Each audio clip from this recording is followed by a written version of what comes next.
C'est maintenant l'heure de faire ton Inukshuk. J'ai préparé plusieurs petits contenants comme ceux que je t'ai montrés. Salut, là je viens de faire un super plat de neige. J'ai rajouté du jello aux fraises. Puis ça fait de la belle couleur, puis c'est super bon. C'est comme si je brassais une batch de genre de barbe à papa, là, tu sais. Miam, miam, miam, miam, miam. Ouais, je vais vous montrer de quoi ça a l'air un peu. Fait que d'abord, je la mets quand même lousse. Puis là, j'ai rajouté un peu d'eau, mais quelque chose d'irrégulier. Pas tant d'eau que ça. Mais là, maintenant, c'est vraiment comme une neige que tu pourrais faire des balles de neige avec. Et pourtant, au début, c'était de la neige folle comme ça ici. Une petite neige qui vient de tomber. Fait qu'une fois que tu as mélangé ton eau, puis un peu ton jello, ça te fait de la matière comme ça. Puis à la fin, je vais y aller avec le poing pour rendre ça plus stable. Un peu comme quand tu joues avec tes patates pilées, puis tu veux faire une forme qui soit plus droite. Fait que regardez comme ça ici. Fait que là, la forme est droite, je tape dessus. Pas trop, pour pas déformer le moule. Puis là, présentement, je fais un moule comme ça ici. Je ne le remplis pas au complet, je veux juste avoir une palette. Ça va être pour l'Inukshuk.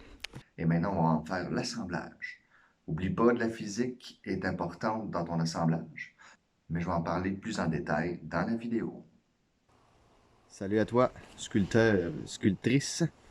C'est l'heure de faire l'Inukshuk. Donc tantôt, comme tu as pu voir, j'ai fait des morceaux de neige, dont lui est le plus gros. Ensuite, j'ai plusieurs plats qui sont là. J'ai suffisamment de blocs pour faire un Inukshuk, un petit Inukshuk. Mais vous autres, si vous êtes plusieurs, vous pouvez toujours faire un Inukshuk qui est plus gros. Et pour ça, vous allez devoir respecter des principes de physique que je vais t'expliquer à l'instant. Imagine un karatéka qui pète une planche. Il va aller frapper au centre de sa planche et il va se faire céder la structure de bois parce qu'elle est soutenue par les deux côtés. Il y a comme une pression qui se fait sur les planches de côté, puis lui, il fait une pression au centre. C'est ça qui fait que la planche se casse. Mais pour la sculpture de neige, quand tu vas déposer des morceaux qui sont faits plus sur le long, la gravité fait que il y a comme deux poids au bout de ta planche de neige, on peut dire. Puis quand toi, tu vas venir déposer l'objet sur un morceau qui est plus petit, mais ça va faire comme le karatéka, mais à l'inverse, il va faire une pression au centre qui fait que si tu fais pas attention, ça va casser ta planche de neige. Fait que ça, c'est l'affaire à penser quand tu fais la sculpture de neige, c'est que c'est cassant. Maintenant, tu comprends mieux la physique. On va déboîter nos blocs.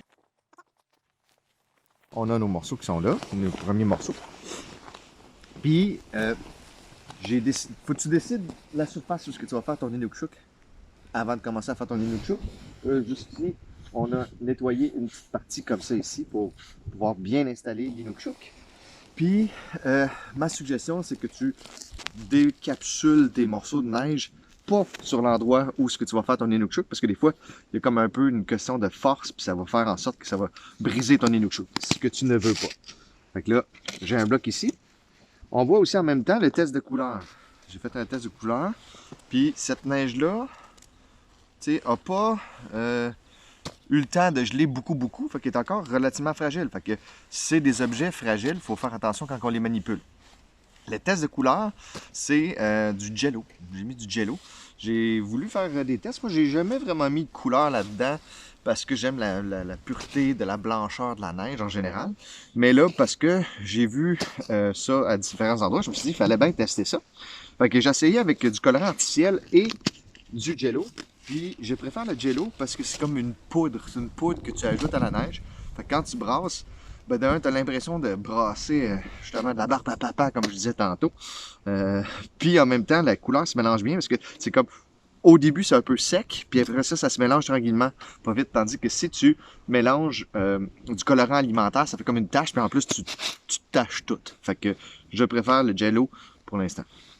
Donc, on a ici nos deux morceaux de base qui vont être les deux pieds. Fait que j'installe un pied ici. Là, je peux le tourner. Ouais, approcher.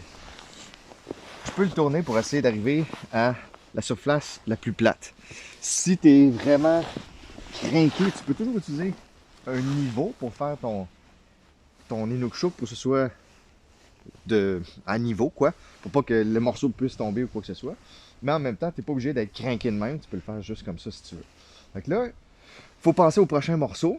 Fait qu'il faut pas qu'il soit trop loin non plus. Parce que là, mon prochain morceau, c'est celui-ci. Fait que là, ce qui est plus dangereux, si on peut dire dans le déboîtage de ça, c'est que là, c'est une forme qui est faite sur le long. Fait que je veux pas la casser en deux, c'est possible. C'est pas impossible si ça arrive. Si ça arrive, on s'adapte, c'est tout. La sculpture éphémère, c'est une question d'adaptation, comme bien les choses dans la vie. Puis, tu essaies de pas trop faire de torsion dans ton contenant pour justement pas le casser. Fait que là, j'ai juste poussé sur la partie centrale du contenant pour l'ouvrir. On a notre morceau qui est ici, parfait, ça tient. J'essaie de le tenir encore là, dans des points de force. Fait que quand on parlait tantôt de la physique, on l'utilise dans la manipulation de la neige et de la glace aussi.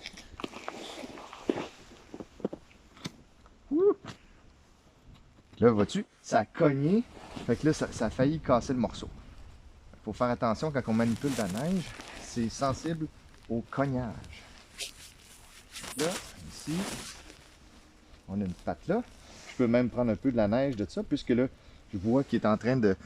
Tu sais, qu'il n'est pas super solide, où il n'a pas gelé encore comme un pain de glace, mais il va finir par geler. Mais là, le fait qu'il ne soit pas encore, je peux m'amuser à le connecter avec ce morceau-là. Comme ça, quand il va geler, il va vraiment faire un pain de glace. Voilà. Donc là, dans cet ordre d'idée-là, je peux même mettre un peu de la neige au sol pour connecter avec les pieds de mon Inukshuk. Comme ça, encore là, quand ça va geler, ça va devenir un morceau. Le givre va pousser les morceaux comme ça. Tu sais, un flocon de neige, un peu comme des doigts. Mais ça va rentrer l'un dans l'autre, puis ça va devenir super fort. Donc on a ça ici. Et là, je veux monter le torse un peu.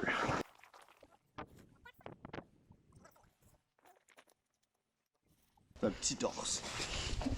J'ai un peu de crainte pour le gros morceau à venir, parce que c'est un gros morceau. Donc là, c'est tout ce que j'ai fait. J'ai mis ma pression en dessous là. Puis déjà là, je sens qu'il est en train de se défaire. Je pourrais simplement faire ça de même. Mais encore là, idéalement, je me mets au niveau du sol. Je le lève de même. Plus facile. Pas d'impact. Pas de risque de l'échapper. Zap. Encore là, je le dépose, si possible. Plutôt que de le dropper dessus. Je peux même mettre un petit peu de neige parce que je vois que j'ai des ouvertures qui sont là. Et y aller doucement, c'est un exercice de douceur en même temps. Puis là, c'est l'heure du gros morceau. Puis là, lui, ce qui est particulier, c'est que là, il y a beaucoup d'espace. Fait que quand il va être déboîté, il va tomber de haut. Fait que faut pas qu'il tombe sur une surface trop dure, idéalement. Fait que je vais le déboîter sur de la neige, déjà. Fait que là, par exemple, ici, on a de la neige folle. Je vais l'installer ici, j'y vais doucement. J'ai mis ma main, ça a été une bonne chose parce qu'il a commencé tout de suite à déboîter. Voilà. Encore là, j'essaie de placer mes mains de sorte à ce que ce soit physiquement fort. Là, je regarde ça et je me dis, c'est gros pour rien. Ce que je vais faire, c'est que je vais le couper en deux. Puis là, à nouveau, je vais le faire de façon à ce que ce soit pas en le cassant, puis que ça fasse un beau morceau. Ok. Approcher. En même temps, je vais le nettoyer, il y a un petit peu de saleté. Couteau à beurre, tout ce qui est plus simple. Puis, je vais faire une ligne en V pour commencer à enlever de la matière sans forcer la matière. Parce que si je fais juste une ligne droite, ça va finir par mal marcher. Ça va finir par casser. Puis moi, ce que je veux, c'est vraiment découper, voire sculpter une forme qui soit comme un rectangle. Là, vois-tu, ça y va tout seul à l'intérieur. Je ne force rien. C'est là que ça casse quand on force trop. Comme là, vois-tu, ça y va tout seul aussi. Là, il y a... Voilà. Comme ça. Et... Voilà. Fait qu'en y allant progressivement, doucement, on se ramasse avec un beau rectangle. On dépose doucement parce que là, si je le tiens des deux bords, Puis je le dépose rapidement, il va casser comme s'il y avait un coup de karaté inverse. Tant qu'à avoir mon petit couteau, là je vois que ça c'est un petit peu moins beau. Je pourrais prendre l'autre morceau, il a l'air plus beau. Je le dépose encore là doucement.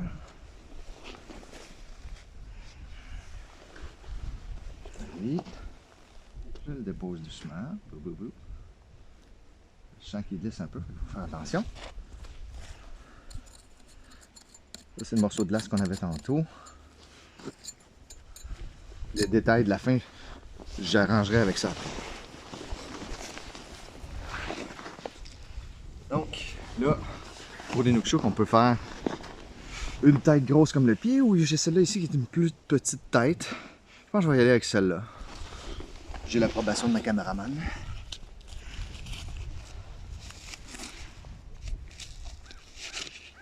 Voilà. Bon, celle-là, je sens, regarde, pouf, il est pas bon. Fait que c'est une bonne chose que j'ai eu l'autre. Je pourrais toujours garder ça pour faire quelque chose d'autre ici, là, si je veux. Fait que ça, c'est parce que il n'y a pas eu assez d'eau dedans, j'ai l'impression. Ou pas assez de temps pour qu'il gèle. Il faut faire attention à ça. Là, on fait attention. Celle-là aussi.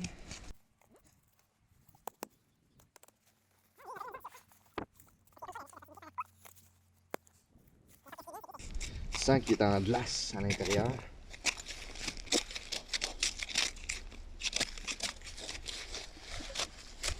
Là, ce que je fais, c'est que, puisqu'il ne veut pas sortir, je vais juste couper autour comme ça pour le libérer.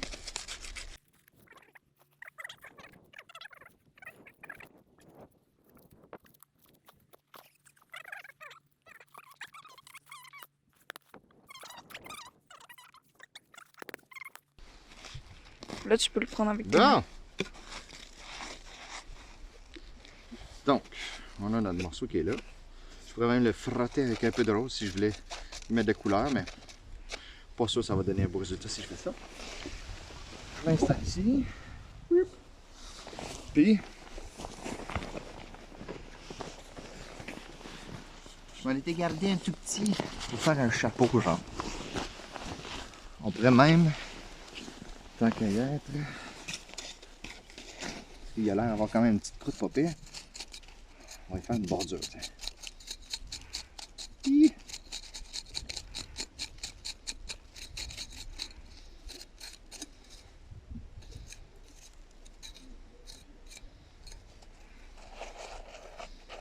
Là, en passant doucement de même, je remplis les trous. Puis ça, anyway, ça va devenir tout dur avec le froid. Et ça donne qu'il est encore tout tendre parce que, comme je vous dis, je l'ai fait au début de la journée. Le soleil s'est levé, fait qu'on est arrivé au point le plus chaud de la journée. Puis là, voilà.